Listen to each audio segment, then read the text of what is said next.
Bonsoir à toutes et à tous. Merci de nous rejoindre pour le journal que nous entamons avec les titres de l'actualité. Le président de la République a présenté aujourd'hui ses condoléances à la famille de Mohamed Harbi, moudjahid et historien, un homme qui a été très engagé dans la lutte contre le colonialisme.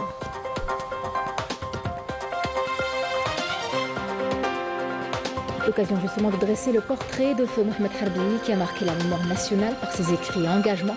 Nous écouterons des témoignages de ceux qui l'ont côtoyé durant de longues années.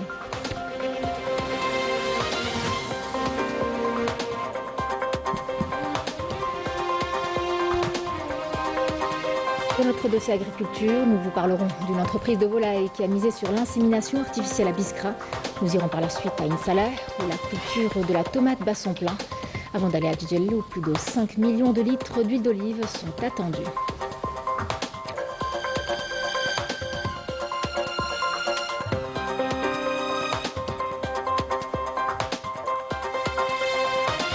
Et puis nous terminerons à Djanet, une destination prisée par de nombreux visiteurs qui viennent y chercher un dépaysement. Des touristes attirés par ses merveilleux paysages désertiques et par la richesse de son patrimoine culturel.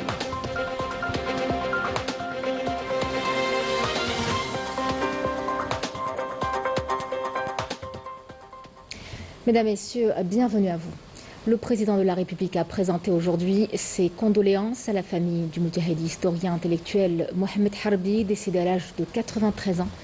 Abdelmajid Tebboune a souligné que l'Algérie a perdu un homme remarquable qui s'est engagé très tôt dans la lutte contre le colonialisme, puis dans les rangs de la révolution de libération comme moudjahid et cadre du gouvernement provisoire de la République algérienne, avant de se consacrer, après l'indépendance, à l'écriture, à la recherche, enrichissant la Bibliothèque mondiale de plusieurs ouvrages précieux sur l'histoire du mouvement national et de la glorieuse révolution de libération. Dans son message de condoléances, le président a adressé ses plus sincères condoléances à la famille du défunt et à la famille révolutionnaire, priant Dieu Tout-Puissant de lui raccorder sa miséricorde, de l'accueillir en son vaste paradis, d'apporter à sa famille patience et réconfort. À Dieu nous appartenons et à lui nous retournons. Feu Mohamed Harbi était aussi un penseur et un historien engagé. Il aura en tout cas marqué la mémoire nationale par ses écrits et son enseignement, laissant derrière lui des œuvres désormais essentielles au patrimoine historique du pays. Harbi a même ouvert la voie à une lecture plus critique de l'histoire et son apport continue d'influencer la réflexion sur l'Algérie contemporaine. D'ailleurs, ceux qui l'ont côtoyé durant de longues années témoignent de l'ampleur de son œuvre et de sa pensée. Badé Amrani.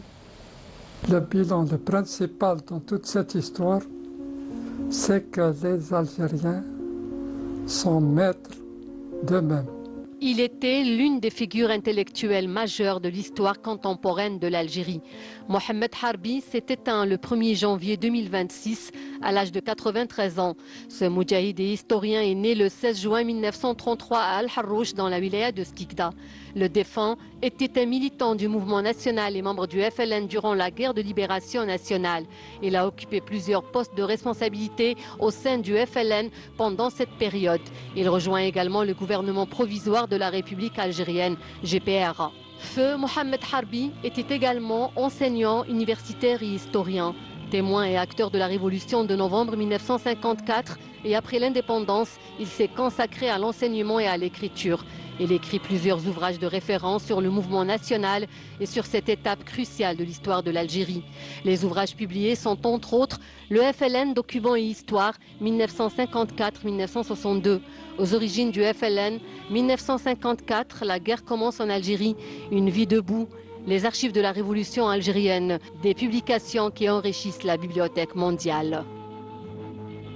J'ai rencontré pour la première fois Mohamed Harbi en 1975, lorsqu'il a sorti son livre « Aux origines du FLN », qui était en fait un récit qui racontait l'histoire du nationalisme algérien avant la guerre d'indépendance, avant la révolution algérienne. Et à l'époque, je travaillais sur une biographie de Messali Hadj et il m'avait beaucoup aidé à travailler sur cette biographie. C'est un long parcours en fait que celui de Mohamed Harbi, parce qu'il a été un historien rigoureux qui a produit une histoire savante et critique de l'histoire de la révolution algérienne. C'est pour ça que c'est un personnage important, pas simplement pour l'histoire de l'Algérie, mais pour l'histoire de l'ensemble, bien sûr, du monde arabe. Alors en quelques mots, pour moi, c'est une immense perte et donc une tristesse que je partage avec de nombreux chercheurs, mais aussi de nombreux franco-algériens. Pour moi, Mohamed Harbi, c'est d'abord un phare pour la recherche, c'est un phare aussi pour les valeurs morales qui ont conduit à l'indépendance de l'Algérie, et c'est aussi quelqu'un qui nous a amenés à réfléchir et à mettre en récit l'histoire du nationalisme algérien. C'était à la fois un grand combattant pour l'indépendance, un amoureux infini de l'Algérie. Enseignant de sociologie et d'histoire, Harbi a aussi formé des générations entières. Après avoir commencé ses études primaires à Al-Harouch, il poursuit au collège de Skikda jusqu'en première, puis rejoint un collège à Paris où il obtient en 1950 un baccalauréat en philosophie avant d'entamer une licence d'histoire. Et je pense que nos collègues des deux rives de la Méditerranée, donc en Algérie et en France, ont tous en héritage cette exigence des archives orales, des archives iconographiques, des archives administratives, politiques, y compris clandestines, qui nous permettent encore aujourd'hui de continuer ce grand œuvre de la mise en récit de l'histoire du nationalisme algérien et plus largement de l'histoire de l'Algérie et de la France dans le cadre colonial. Avec sa disparition, l'Algérie vient de perdre un de ses monuments. C'est toute une mémoire qui s'éteint avec lui.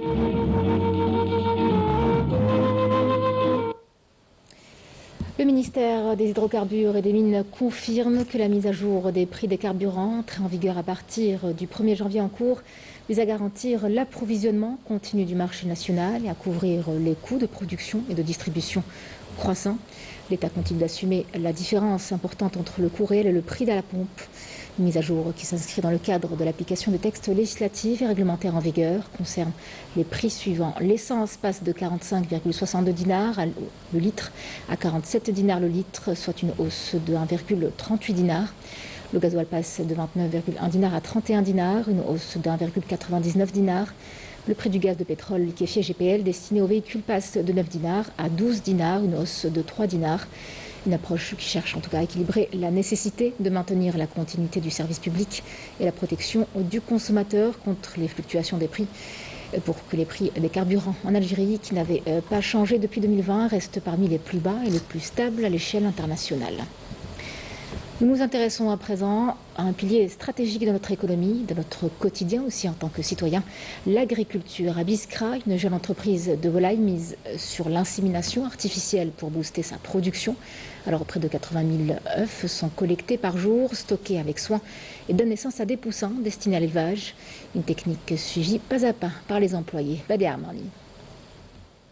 Nous sommes dans ce centre spécialisé dans la reproduction des parentochères, dont la technique utilisée est l'insémination artificielle. Elle est introduite ici à Lotaya dans la wilaya de Biskra. L'objectif recherché à travers cette initiative et cette technique est l'amélioration de la qualité des poussins et donc le poulet de chair sans recourir aux antibiotiques. L'insémination artificielle en aviculture est introduite par cette jeune entreprise d'élevage de volailles. Cette technique adoptée depuis une année permet une meilleure productivité. C'est le premier centre d'insémination artificielle en Algérie et en Afrique, dans le domaine avicole. On va la production beaucoup plus pour obtenir une fertilité optimale. ما نشرب فيهم لهنا اوصل رانا نربيو فيهم اون باتري ريكولتيو لا سومونس لهنا نديروا لا سيليكسيون تاع لي كوك تاعنا نخيروا اللي عندهم بيرفورمانس مليحه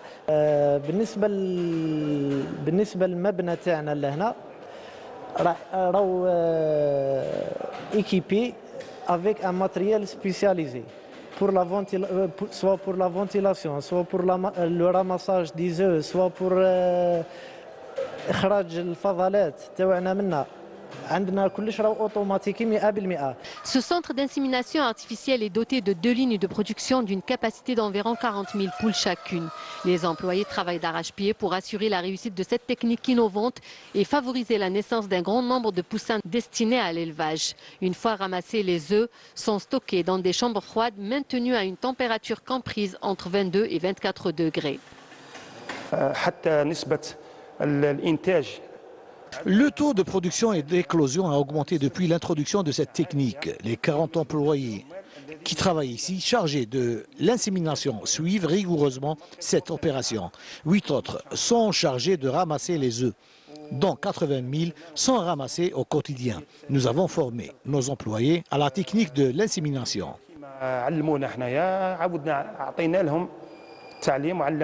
Ainsi donc, les producteurs algériens de volailles suivent les dernières évolutions dans le domaine de l'élevage et n'hésitent pas à les introduire pour augmenter la productivité et par là même participer au renforcement de la sécurité alimentaire nationale. Et parmi les productions agricoles qui continuent de s'imposer malgré les défis climatiques, il y a la culture de la tomate. Souvent difficile dans certaines zones, elle progresse aujourd'hui grâce au travail des agriculteurs, à de nouvelles techniques et à un meilleur accompagnement. Résultat, eh bien, on a une production régulière, une qualité au rendez-vous, un impact direct sur l'approvisionnement des marchés. Illustration ce soir à Insalah avec Sami Dakhli. Nous sommes ici dans l'une des exploitations agricoles de la wilaya de Insalah. Dans les champs, les rangées de tomates s'étendent à perte de vue, lourdes de fruits rouges bien mûrs, gorgées de saveurs. Une production abondante aussi bien en qualité qu'en quantité grâce à l'adoption de techniques modernes. Depuis 2014, nous travaillons la terre malgré la salinité du sol et les difficultés du climat. Grâce à Dieu, nous sommes arrivés à fournir un bon rendement cette année. Les services agricoles nous ont accompagnés et soutenus. Longtemps jugé impossible à cultiver à Insalah, la tomate est aujourd'hui produite grâce aux efforts et à la détermination des agriculteurs. Cette importante production a contribué à la stabilité des prix et à la satisfaction des besoins du marché local, grâce à une exploitation optimale des ressources en eau et à l'extension des superficies cultivées et à l'accompagnement des services agricoles. L'an dernier, nous avons cultivé environ 1000 hectares. Cette année, nous avons dépassé les 1600 hectares, une augmentation notable du rendement portée par l'engagement et le savoir-faire des agriculteurs au soutien de l'État et aux subventions de 50% sur les engrais.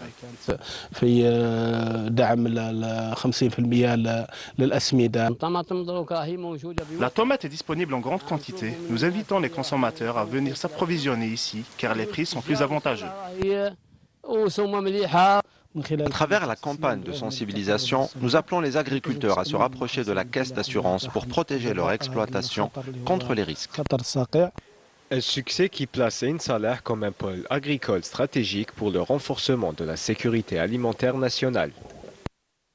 Alors, d'autres filières continuent elles aussi de monter en puissance. C'est le cas de l'oléiculture qui implique de l'investissement et une exigence de qualité. Dans l'est du pays, à Djidjel par exemple, les exploitations se développent. En fait, toute la chaîne est structurée, de la récolte à la transformation. Cette saison, plus de 5 millions de litres d'huile d'olive sont attendus. Anis Chir.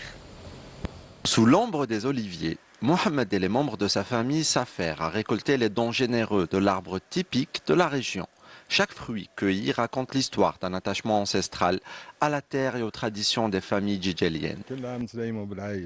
Chaque année, toute la famille se réunit pour la récolte. De plus, nous avons bénéficié du soutien de l'État qui nous a fourni de nouveaux oliviers. Nous disposons de plusieurs variétés d'olives de très bonne qualité. Chaque année, toute la famille se réunit pour la récolte. C'est un rituel hérité de génération en génération.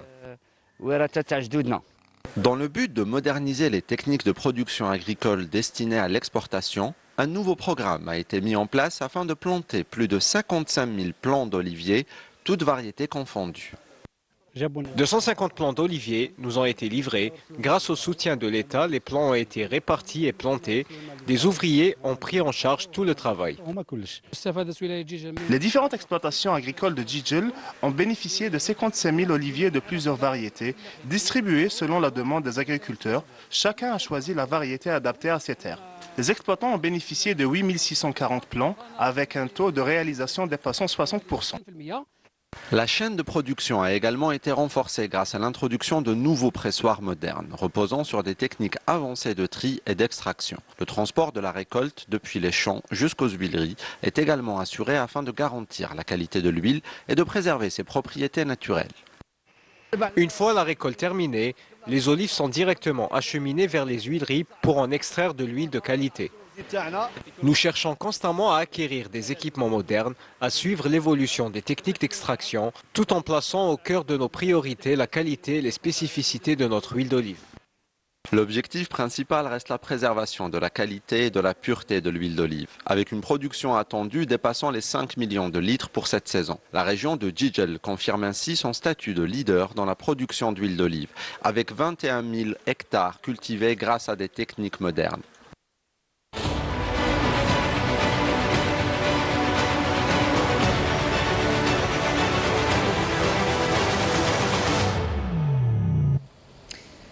Au Maroc, la précarité gagne du terrain et frappe de plus en plus de familles qui vivent aujourd'hui dans l'attente, sans réponse des autorités ni perspective. Une situation qui fait écho à la tragédie du séisme d'El Haouz de 2023, dont l'attente d'un logement digne se prolonge toujours. Sami Darli. D'une ville à une autre, les bulldozers effacent des années d'existence, brisent des souvenirs et piétinent la dignité de générations entières. Une politique de déplacement forcé menée par le Marzen qui s'impose avec une rigueur implacable et sans solution équitable, abandonnant des familles entières à la rue face à l'incertitude et à l'oubli. Le peuple souffre de faim et de l'errance. Il est urgent d'apporter des solutions concrètes, des logements dignes ou à défaut, une aide réelle pour se loger. Ils nous ont ordonné de quitter les lieux, mais comment partir sans préavis, sans documents? 2 jours seulement nous ont été accordés pour évacuer les lieux en plein hiver et en pleine période scolaire. Pour nos enfants, sans solution de relogement et sans les moyens de louer, nous sommes laissés sans aucune alternative. Ces campagnes de démolition ne s'arrêtent pas aux villes. Elles se heurtent à une autre tragédie encore béante, celle des sinistrés du séisme d'El Haouz. En milieu urbain, comme en zone montagneuse, des familles entières demeurent sans solution, livrées à l'attente et à l'incertitude. Nous continuons de souffrir des conséquences du tremblement de terre. La pluie s'infiltre dans nos habitations. L'hiver est devenu insupportable. Malgré nos nombreuses réclamations, rien n'a été fait. Ma maison est en ruine. Nous lançons un appel aux responsables pour qu'ils agissent. Nous n'avons rien reçu jusqu'à présent. J'ai perdu 4 brebis ici. Et malgré l'ampleur des pertes subies, nous n'avons bénéficié d'aucune prise en charge. Confrontés à l'absence de solution et à l'indifférence des autorités, la dignité de ces familles, mise à mal par la force des bulldozers, semble s'éteindre à mesure que tombent les murs. Revenons chez nous, au pays, direction Constantine, où l'hôtel Sirta retrouve enfin sa place au cœur de la ville. Après sa rénovation et son inauguration, cet établissement emblématique représente un souffle nouveau pour le tourisme et l'économie locale, ce qui redonne à la cité un peu de son éclat et attire à nouveau les regards des visiteurs. Yousra Slem ainsi que Maïssa Al-Bouala. Véritable chef-d'œuvre du patrimoine architectural, l'hôtel emblématique Sirta, niché au cœur du centre-ville de Constantine, vient de renouer avec son prestige d'antan.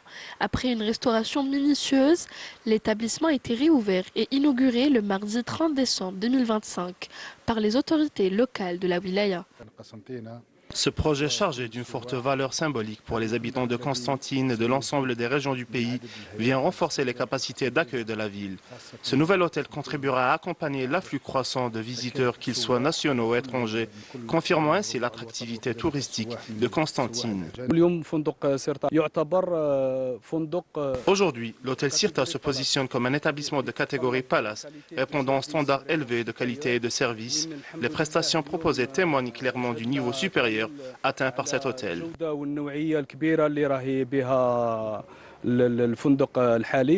Les travaux entrepris ont concerné la réhabilitation, la modernisation, la mise à niveau, ainsi que l'extension des infrastructures, portant la superficie totale de l'hôtel de 1800 m² à 8000 m².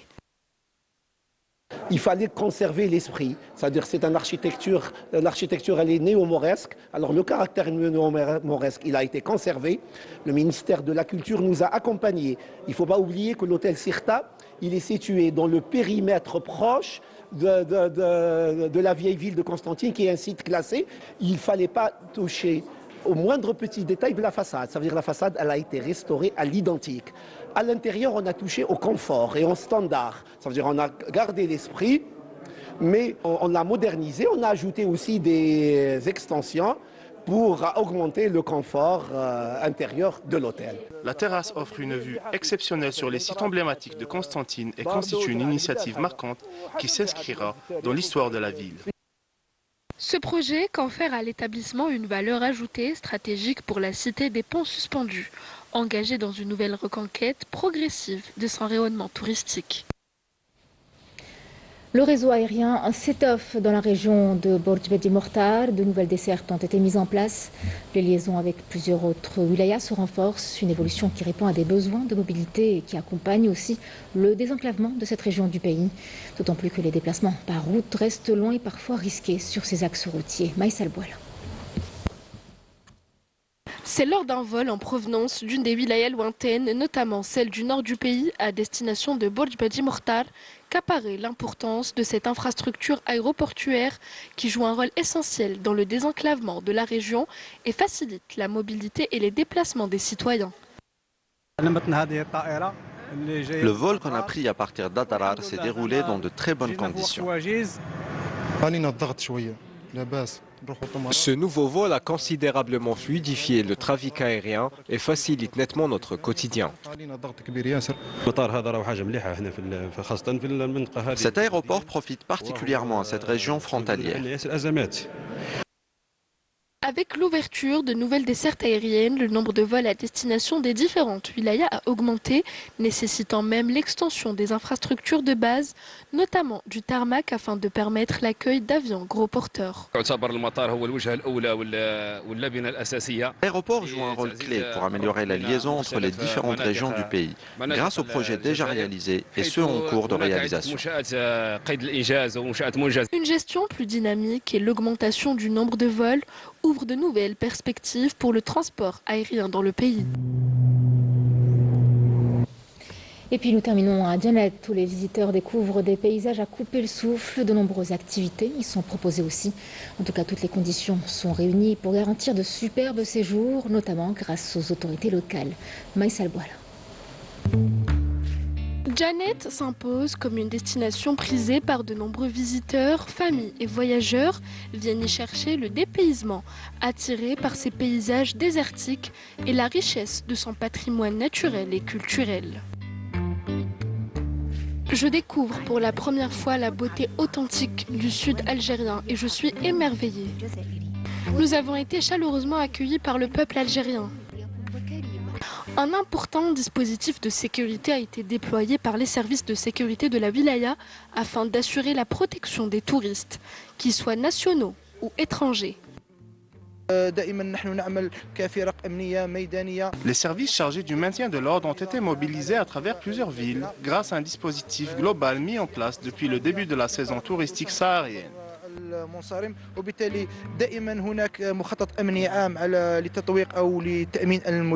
Et pour faciliter l'arrivée des touristes à Djanet, les autorités ont mis en place des mesures douanières simplifiées pour leur permettre un passage plus rapide. C'est formidable, je ne m'y attendais pas, nous avons été très bien accueillis, les autorités nous ont facilité les procédures. L'accueil à la douane a été excellent, je viens ici depuis 36 ans et à chaque fois je suis émerveillée par la chaleur humaine de ce peuple. La police des frontières a mis en place des mesures pour accueillir les touristes dans les meilleures conditions possibles. Entre dunes dorées et oasis féeriques, les vacances d'hiver se transforment en un véritable voyage au cœur de la magie du désert. Ici, chaque promenade devient un souvenir inoubliable pour les touristes.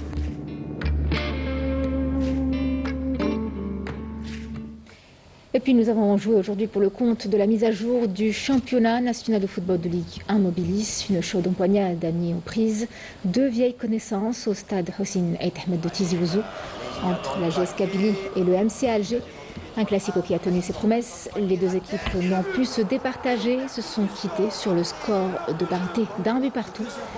Bangoura a ouvert la marque pour les Mouloudiens à la 60e minute avant que Madani n'égalise sur penalty pour les Canaries à la 81e minute. Sifflé. Le tirage de Bouguera, petit ceinturage sur Mesmoudi par monsieur Chelia Karam. Penalty. Voilà. Medeni qui va s'élancer. Et c'est dedans. Aidé par le poteau, ça nous fait un but partout. Poteau rentrant. Et le match n'est pas encore terminé. Allez, il reste beaucoup de temps. Il y a eu du temps d'arrêt, il y a eu beaucoup d'arrêt. Voilà qui clôture ce journal. Je vous remercie de l'avoir suivi et vous souhaite une bonne soirée avec la suite de nos programmes et à demain.